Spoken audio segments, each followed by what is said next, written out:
I ran into this last week. Here's what fixed it for me. Sending money on Skrill can be straightforward if you follow these steps. Step 1. Create an account.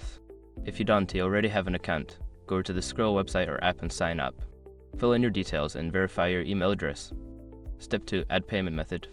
Link your bank account or credit/debit card to your Skrill account. Go to the wallet section and select add funds. Step 3. Choose recipient.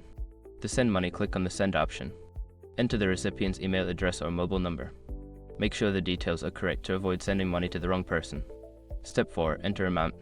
Before filing a refund or dispute, use the s.com link in the description to open the refund dispute deadline calculator and confirm your deadline.